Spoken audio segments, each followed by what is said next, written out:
Hello learners, welcome back to our channel. So మనం ఫిజిక్స్లో alternating current నేర్చుకుంటున్నాం కదా ఆ లెసన్లో. సో ఆ లెసన్లో ఒక పార్ట్ వచ్చేసి AC through LCR circuit. So ఇప్పుడు వరకు మనం pure capacitor, pure resistor, pure inductor చూస్తాం కదా. అలా కాకుండా ఇప్పుడు వీటి యొక్క కాంబినేషన్స్ని చూస్తున్నాము.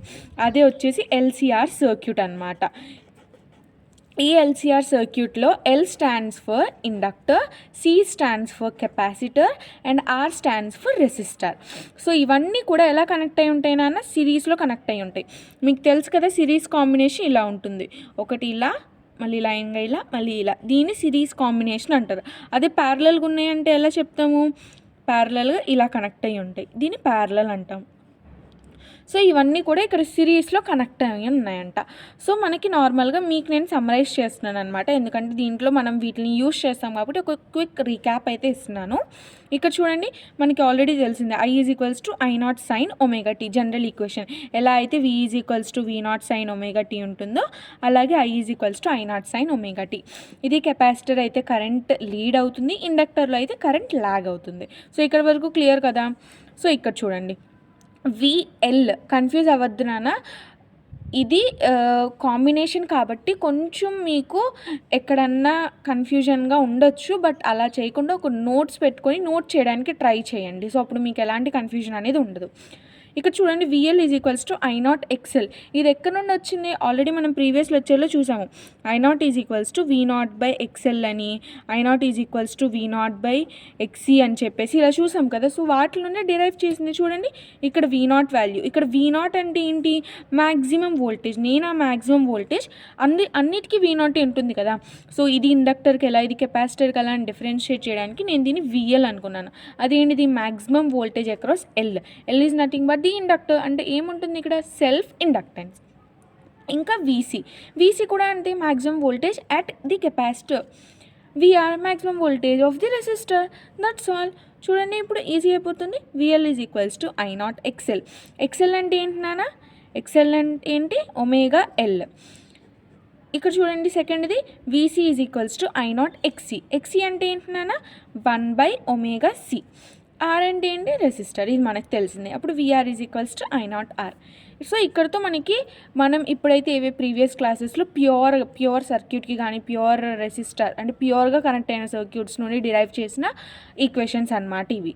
సో ఇవి మీకు అర్థమైనాయి అని అనుకుంటున్నాను. ఇవి అర్థం అవ్వాలంటే ప్రీవియస్ లెక్చర్ని ఒక్కసారి వాచ్ చేయండి. చాలా చిన్న చిన్న వీడియోస్లోనే నేను చెప్పడానికి ట్రై చేశాను. సో ఇప్పుడు దీని యొక్క సర్క్యూట్ని అయితే మనం చూద్దాము. చెప్పాను కదా నాన్న, ఇవి సిరీస్లో కనెక్ట్ అయి ఉంటాయి కాబట్టి ఫస్ట్ ఇండక్టర్, తర్వాత కెపాసిటర్, తర్వాత నేను రెసిస్టర్ని కనెక్ట్ చేసుకున్నాను. ఇవి దేనికి కనెక్ట్ అయ్యి ఉన్నాయి? ఒక వోల్టేజ్కి కనెక్ట్ అయ్యి ఉన్నాయి. నేను ఒక పర్టికులర్ ఇన్స్టాంట్లో కరెంట్ అనేది ఇలా ఫ్లో అవుతుందని అస్యూమ్ చేసుకున్నాను. మనం ఆల్రెడీ ప్రీవియస్ లెక్చర్స్లో చెప్పుకున్నాము ఫేజార్ డయాగ్రామ్స్ గురించి. చూడండి, ఇండక్టర్కి ఫేజార్ డయాగ్రామ్ ఎలా వస్తుంది? ఇండక్టర్లో ఏమవుతుందన్న? కరెంట్ అనేది ల్యాగ్ అవుతుంది కాబట్టి π/2తో ల్యాగ్ అవుతుంది కాబట్టి వోల్టేజ్ ప్రయారిటీ తీసుకుంటుంది. సో విఎల్ పైకి, కింద I. అదే కెపాసిటర్లో అయితే కరెంట్ అనేది లీడ్ చేస్తుంది, ఇన్ ద సెన్స్ వోల్టేజ్ అనేది ల్యాగ్ చేస్తుందనే కదా. సో వోల్టేజ్ కిందకు ఉంటుంది L. సో ఇది కెపాసిటర్లో. నేను ఆల్రెడీ మీకు ఫేజర్ డయాగ్రామ్స్తో పాటు మీరు సింపుల్గా ఎలా రిప్రజెంట్ చేయాలి అని చెప్పాను. సో నేను ఇక్కడ సింపుల్ రిప్రజెంటేషన్ తీసుకున్నాను, బికాస్ ఫేజర్ డయాగ్రామ్ కంప్లీట్గా వేయాలంటే ఇక్కడ లిటిల్ బిట్ హార్డ్గా ఉంటుంది కదా. సో అందుకు. అదే రెసిస్టర్లో చూసుకుంటే అయితే ఇవి రెండు కూడా ఇన్ ఫేజ్లో ఉంటాయి, అంటే సేమ్ ఫేజ్లో ఉంటాయి. ఒమేగా టీ సేమ్ ఫేజ్లో ఉంటాయి. సో ఇక్కడతో మీకు సర్క్యూట్ డయాగ్రామ్ అర్థమైందని అనుకుంటున్నాను. సో ఇప్పుడు నేను ఈ 3ని కలిపేసి ఒక ఫేజర్ డయాగ్రామ్లో వీటిని రిప్రజెంట్ చేశాను. నన్ను ఇక్కడ మనం తీసుకున్న కేసు ఏంటంటే VL = VC అని తీసుకున్నాము. సో మనకి మొత్తం 3 కేసెస్ ఉంటాయి నాన్న. ఫస్ట్ వచ్చేసి VL = VC, నెక్స్ట్ వచ్చేసి VC = VL, and third one, the most important one is VL = VC. ఈ కండిషన్లో మాత్రమే మనం రిజనెన్స్ని అబ్జర్వ్ చేస్తాం. అసలు ఈ రిజనెన్స్ అంటే ఏంటి, దేంట్లో వస్తుంది అనేవి అప్కమింగ్ లెక్చర్స్లో నేను క్లియర్గా డీటెయిల్గా మీకు ఎక్స్ప్లెయిన్ చేస్తాను. సో ఇక్కడ నేను తీసుకున్న ఫస్ట్ కేసు వచ్చేసి VL = VC. అదే మనం VC = VL అని తీసుకున్న సేమ్ కేసు వస్తుంది. సో ఈ రెండింటిని కంబైన్ చేసి నేను ఒకే దాంట్లో మీకు ఎక్స్ప్లెయిన్ చేసేస్తాను. సో రిజనెన్స్ మనం వేరే వీడియోలో తెలుసుకుందాం. సో ఇక్కడ చూడండి, ఇది ఫేజార్ డయాగ్రామ్. ఇటు వచ్చేసి మనకి I0, ఐ తీసుకున్నట్టయితే ఇటు వచ్చేసి మనకి రెసిస్టర్ ఉందన్న. రెసిస్టర్ అండ్ ఐ రెండు కూడా సేమ్ ఫేజ్లో ఉంటాయి కదా, అది. ఇది వచ్చేసి రిజల్టెంట్, నథింగ్ బట్ V0. ఈ అన్నిటికీ ఇది కంప్లీట్ సర్క్యూట్కి ఉన్న peak voltage V0, nothing but the vectorial రిప్రజెంటేషన్లో కాబట్టి ఇది రిజల్టెంట్ అనుకుంటే V0. సో పై సైడ్ మనకి కరెంట్ ఐ కంటే VL దేంట్లో ఇండక్టర్లో ఉన్న వోల్టేజ్ అనేది లీడ్లో ఉంటుంది కాబట్టి ఇది పైకి యారో ఉంటుంది అలాంగ్ వై యాక్సిస్, అండ్ ఇది నెగిటివ్ వై యాక్సిస్ వైపు VC ఉంటుంది. ఎందుకంటే కండక్టర్లో కరెంట్ అనేది ఇక్కడ కండక్టర్లో వోల్టేజ్ అనేది లాగ్ అవుతుంది కాబట్టి. సో అది ఇక్కడతో క్లియర్ అయిపోయిందని అనుకుంటున్నాను ఫేజార్ డయాగ్రాము. ఇది విత్ రెస్పెక్టివ్ ఐ మనకి చూస్తే కరెంట్ ఇండక్టర్లో లాగ్ అవుతుంది, కెపాసిటర్లో లీడ్ అవుతుంది. అదే వోల్టేజ్ వైపు చెప్పండి, వోల్టేజ్ వైపు వచ్చేసరికి ఇండక్టర్లో లీడ్ అవుతుంది, కెపాసిటర్లో లాగ్ అవుతుంది. ఓకేనా. నెక్స్ట్ వచ్చేసి ఇప్పుడు ఫిగర్లో చూద్దాము. ఇక్కడ కనుక ఒక ట్రయాంగిల్ని అజ్యూమ్ చేసుకోండి. చూడండి, ABCO పాయింట్స్. సో నేనేమి అజ్యూమ్ చేశాను, VL is greater than VC అని అజ్యూమ్ చేశాను కదా. సో నేను దీన్ని ఈ పైన ఉన్న ఈ వై యాక్సిస్లో ఉన్న VLని ఎలా రాసుకోవచ్చు, VL మైనస్ VC అని రాసుకోవచ్చు కదా వెక్టారికల్ రిప్రజెంటేషన్లో. అంటే ఇది దీనికంటే చిన్నదనే కదా, ఇది డామినేట్ చేస్తుందనే కదా. సో నేను ఎలా రాసుకున్నాను అంటే VL మైనస్ VC అని రాసుకున్నాను. ఒకవేళ ఈ కేసు కనుక మనం కన్సిడర్ చేసుకుంటే ఎలా వస్తుంది, మనకి అప్పుడు కింద వైపు ఫామ్ అవుతుంది. అది ఎలా వస్తుంది, VC మైనస్ VL అని వస్తుంది. VC మైనస్ VL అర్థమైంది కదా. ఒకసారి ఫేజర్ డయాగ్రామ్ మళ్ళీ చెప్తున్నాను చూడండి. కరెంట్ అనేది ఇక్కడ వోల్టేజ్ లీడ్లో ఉంది ఇండక్టర్లో, ఇక్కడ వోల్టేజ్ ల్యాగ్లో ఉంది కెపాసిటర్లో. ఓకేనా. అదే కరెంట్ వైపు మాట్లాడుకుంటే ఇండక్టర్లో ల్యాగ్ అవుతుంది, కెపాసిటర్లో లీడ్ అవుతుంది. వోల్టేజ్ రివర్స్లో గుర్తుంచుకోండి, ఏదో ఒకటి గుర్తుంచుకోండి, దానికి రివర్స్ అప్లై చేయండి, ఈజీగా అయిపోతుంది. సో ఇక్కడ నేను O, ఈ పాయింట్ B, ఈ OB, నాకు కావాల్సింది రిజల్టెంట్ ఇదే కదా నాన్న.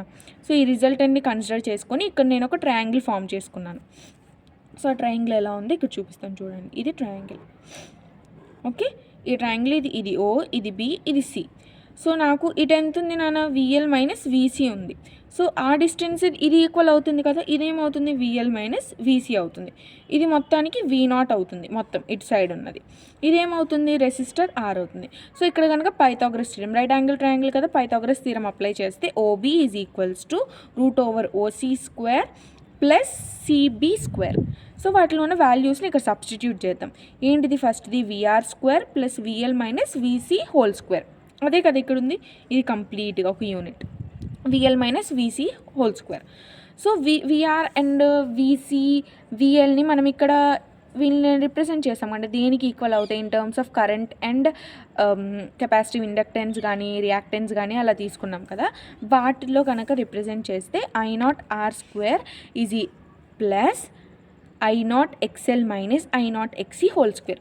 టోటల్లో నుండి I0 స్క్వేర్ని కామన్ తీసేస్తే అప్పుడు ఏమవుతుంది, రూట్ స్క్వేర్ క్యాన్సిల్ అయిపోయి I0 బయటకు వస్తుంది. So I0 into √R square plus XL minus XC whole square.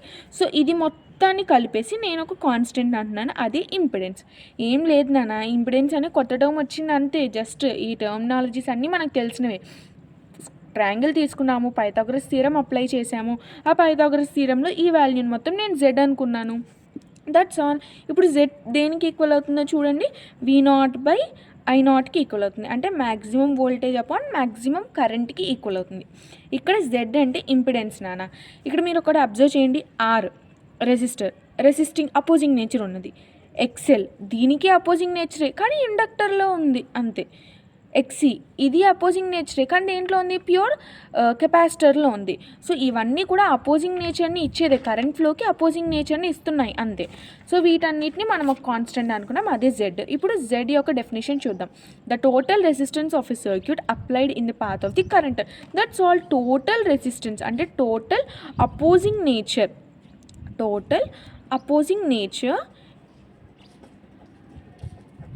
in the circuit. So అప్పుడు Z values Z is equals to √R square plus XL minus XC whole square. So మనకి ఇది triangle, ఇందాక phasor diagram రిప్రజెంటేషన్లో ఉన్నాం కదా, VL minus VC, ఇక్కడ V0, ఇది VL minus VC, ఇది VR, మొత్తం R డిస్టెన్స్. ఇక్కడ నుండి మనం tan θ తీసుకుంటే ఆ value opposite side by adjacent side, ఇది హైపోటెన్యూస్ కదా, ఇది ఎడ్జసెంట్ సైడ్. అప్పుడు ఏమైంది VL minus VC by R. tan phi is equals to VL minus VC by R. నేను VLని VCని ఇన్ టర్మ్స్ ఆఫ్ I0 XLలో కనుక పెడితే ఇలా I0 XL minus I0 XC divided by I0 by R. Total నుండి I0 common తీసేసి పై న్యూమరేటర్లో డినామినేటర్లో cancel చేసేస్తే ఎలా వస్తుంది చూడండి, I0 goes off, then XL minus XC by R. ఇది tan phi. ఇక tan phi అంటే ఏంటి నాన్న, phase, nothing but the phase అనమాట. అర్థమైందా ఇక్కడదా? నెక్స్ట్ ఇది నేను VL మైనస్ VC వీకి వోల్టేజ్కి వేసాను కదా, ఇదే వోల్టేజ్ మనం XLకి XCకి కూడా వేయచ్చు. నథింగ్ బట్ VL XL రెండు ఒకటే కదా నాన్న, నథింగ్, దీంట్లో ఏం కామన్ ఉంది I0 అంతే కదా. ఓవరాల్గా చూసుకుంటే మనం XL మైనస్ XCకి వేసినా కూడా సేమ్ గ్రాఫ్ వస్తుంది, ఇక్కడ నుండి డిరైవ్ చేసినా కూడా ఇదే ఈక్వేషన్ వస్తుంది. సో ఇక్కడ చూడండి, నేను ఆల్రెడీ ఫస్ట్ చెప్పాను XL is greater than XC అన్న, VL is greater than VC. కావాలంటే చూడండి, VL is greater than VC అన్న అంటే ఏంటి, I0 XL is greater than I0 XC. So two sides current, XL linear equation solve చేస్తే XC ఇదే కదా మనకు వచ్చింది. సో అదే ఇక్కడ if XL is greater than XC or VL is greater than VC, అప్పుడు tan phi అనేది పాజిటివ్లో ఉంటుంది. ఈ tan phi ఏదైతే వాల్యూ ఇక్కడ క్యాలిక్యులేట్ చేసామో అది పాజిటివ్లో ఉంటుంది. ఒకవేళ XL is greater than XC or VC is greater than VL అయితే అప్పుడు tan phi నెగిటివ్లో ఉంటుందన్న. ఓకేనా? సో ఇక్కడ మనం ఈజీగా అన్నిటికీ రిప్రజెంట్ చేసేలాగా ఇలా పెట్టుకుంటాం. So tan phi is equals to XL, ఒక టిల్డా షేప్లో ఒకటి, XC బై R. ఈ షేప్ ఏమి రిప్రజెంట్ చేస్తుందంటే, అయితే ఈ వాల్యూ XL మైనస్ XC కన్నా ఈక్వల్ అవ్వాలి, లేదా XC మైనస్ XL ఏదన్నా జరగచ్చు, ఈ రెండిట్లో ఏదో ఒకటి. సో అలా అనమాట. సో ఇక్కడ మనకు ఒకవేళ tan phi పాజిటివ్ వస్తుందంటే ఆ కేసులో కరెంట్ ఎలా ఉంటుంది, వోల్టేజ్ ఎలా ఉంటుందో అయితే చూద్దాం. tan phi కనుక మనకి పాజిటివ్ వస్తే ఆ కేసులో కరెంట్ అనేది ల్యాగ్ అవుతుంది.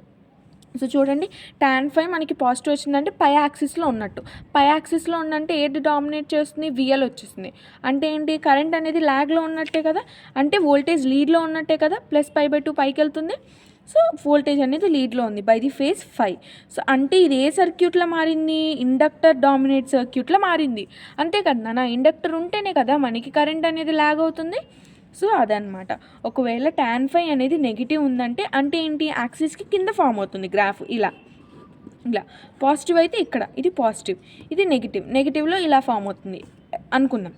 అప్పుడు tan phi నెగిటివ్లో వచ్చింది అనుకోండి, కరెంట్ ఏమవుతుంది, ఇక్కడ లీడ్ అవుతుంది కదా, π/2తో లీడ్ అవుతుంది కదా.